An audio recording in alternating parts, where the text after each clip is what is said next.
बिस्मिल्लाहिर्रहमानिर्रहीम। अस्सलाम वालेकुम नाज़रीन कराम। आज मैं तुहाडे नाल दिल दीयां गल्लां करांगा। पाकिस्तान दे नए चीफ जस्टिस आ गए ने, यही आफरीदी। जस्टिस फायज ईसा रिटायर होकर चले गए। पाकिस्तान में बड़े बड़े जेह्ड़े सो कॉल्ड दानश्वर हैं, रिटायर्ड होने वाले जज नाल दे खिलाफ जो दिल च आंदा है बकवास करदे न, लेकिन जेह्ड़ा सिटिंग जज होए ਉਹਦੇ खिलाफ कोई गल करने तो डरदे न कि उन्होंने तोहीन अदालत जेल ना भिजवा दिता जाए। तो नाज़रीन कराम, मुल्क इंज नजर आता है कि सुप्रीम कोर्ट तकसीम हो गई है। सुप्रीम कोर्ट के अंदर ग्रुपबंदी बरकरार है। चीफ जस्टिस फायज ईसा 13 माह 8 दिन का अपनी बादशाह करके रिटायर हो गए, लेकिन पीटीआई के जिन्होंने लोगों को उन्होंने फैसलों तो एतराज सी, इख्तलाफ सी या वो पसंद नहीं सन, उन्होंने उन्हें माफ नहीं करना। नाज़रीन कराम, इस मौजू तो असी बड़ी तफसील नाल गुफ्तगू करांगे, लेकिन कबर इसके कि असी अगे बढ़िए, तुसी माड़ी गल सुनो। माड़ा यूट्यूब चैनल जड़ा है जिसका नाम है नवाज रजा के साथ, इसनों सबसक्राइब करी लो, करी छोड़ो। फिर इसनों आईकॉन का बटन भी दबाना ना भूलियो कि जदों मैं वीडियो लोड करा तो तुहाडे तक सब तो पहले पहुंचे। बड़ी दोस्ती दोवां दे दरमियान पाई गई। अज फुल कोर्ट हुई, चीफ जस्टिस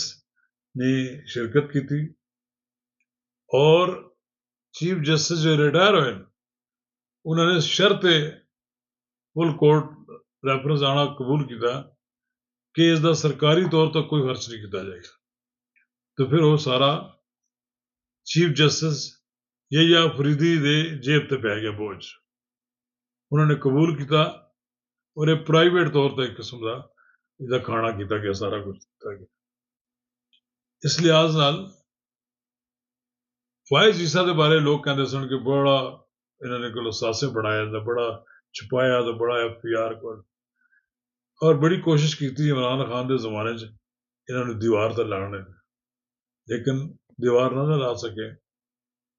और अल्लाह ताला ने कुछ और मंजूर सी। बंदाली कोर्ट, मेरा ख्याल है उमर बंदयाल की कोर्ट जो खत्म हुई, उन्होंने दौर खत्म होया तो जस्टिस फायज ईसा बड़ी तमकनत नाल हलफ उठाया। उन्होंने बड़े मुसाहब देख के हलफ उठाया और उन्होंने इस ऐद का इजहार किया कि वो ईमानदारी दे नाल और दयानतदारी नाल फैसले करने। पाकिस्तान सियासी नोयत के जितने फैसले होते हैं उहदे एक फरीक राजी होता है, एक फरीक नाराज हो जाता है, और जिस फरीक के हक च फैसला नहीं होता वो चीफ जस्टिस की एक ही कर दे। हुण जस्टिस फायज ईसा रिटायर हो गए, टगे टगे के लोग जिहड़े जिन्होंने मां नहीं भी जाननी वो जस्टिस फायज ईसा तबसरा कर रहे होंगे। सोचने की गल है कि जिहड़ा बंदा मुल्क के सब तो बड़े मनसब तक है फायज सी, इसका फैसला तारीख करेगी। आज भी लोग जस्टिस AR कार्नेलियस ने क्यों याद करते हैं? आज भी जस्टिस कियानी ने लोग क्यों याद करते हैं? जस्टिस चीफ जस्टिस रशीद ने क्यों याद करते हैं? कि जे जान वेले उन्होंने अपने पेन की स्याही जी है वो वापस उस स्याही की दवा से वापस की थी कि मैं इसमें भी अपने घर ले जाकर इस्तेमाल नहीं कर सकता। ऐसे जजा की जरूरत है जिन्होंने जजा का कैरियर करप्शन इना हो, जिन्होंने जजा ने अपने फैसलों में किसी जगह भी लालच और तमा नजर ना आती हो, उनके बारे सोचना चाहिए। अब एक गल है कि अगर हर फैसला अदालत ने इमरान खान दे आके देने या इमरान खान ने कोई बड़ा तलवार चलाई है उन्होंने जाके जो पकड़े गए तो रिलीफ भी वो देवन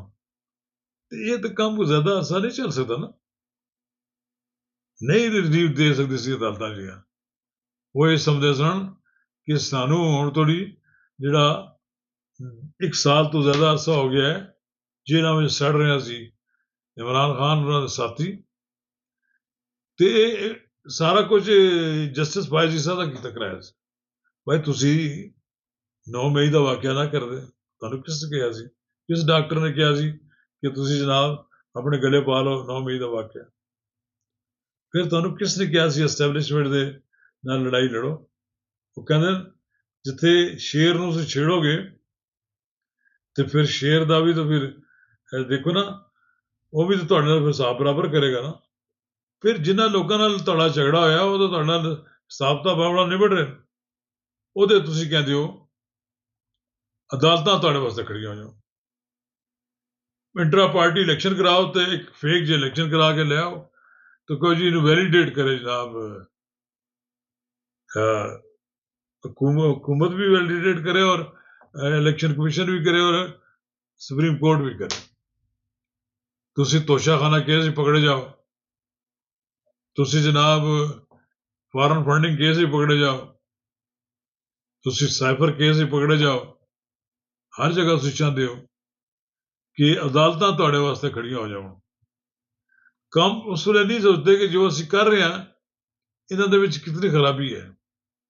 ਇਹਨਾਂ ਦੀ ਵਜ੍ਹਾ ਤੋਂ ਸਾਨੂੰ ਕਿੰਨਾ ਨੁਕਸਾਨ ਉਠਾਉਣਾ ਪਏਗਾ ਹੁਣ ਦੇਖਦੇ ਹਾਂ ਕੈਸੇ ਕੈਸੇ ਕੰਮ ਕਰਦੇ ਨੇ ਸਾਡੇ ਪੀਟੀਆਈ ਦੇ ਦੋਸਤ ਉਹ ਵੈਨਾਂ ਜਾ ਰਹੀਆਂ ਸੀਗੀਆਂ ਅਟਕ ਲਿਜਾ ਕੇ ਇਹਨਾਂ ਨੂੰ ਕੈਦੀਆਂ ਨੂੰ ਉਸ ਤੇ ਪਥਰਾਓ ਕਰਾਤਾ ਗਿਆ ਹੁਣ ਕਹਿੰਦੇ ਨੇ ਕਿ ਐਸਐਚਓ ਨੇ ਕਰਾਏ ਨੇ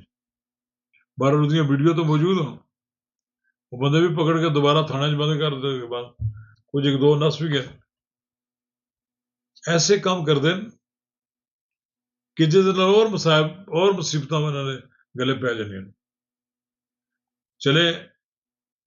ਬਿਸ਼ਰਾ ਬੀਬੀ ਵੀ ਰਿਹਾ ਹੋ ਗਈ ਲੋਕ ਤਾਂ ਕਿਆ ਸਰਾਈਆਂ ਕਰਦੇ ਪਏ ਕਿ ਇਮਰਾਨ ਖਾਨ ਵੀ ਰਿਹਾਈ ਦਾ ਪਰਵਾਨਾ ਮਿਲਣ ਵਾਲਾ ਹੈ ਲੇਕਿਨ ਉਸ ਤੋਂ ਬਾਅਦ अलीमा खान और उज़मा खान की भी जमानत हो गई है बज़ाहिर अलीमा खान और उज़मा खान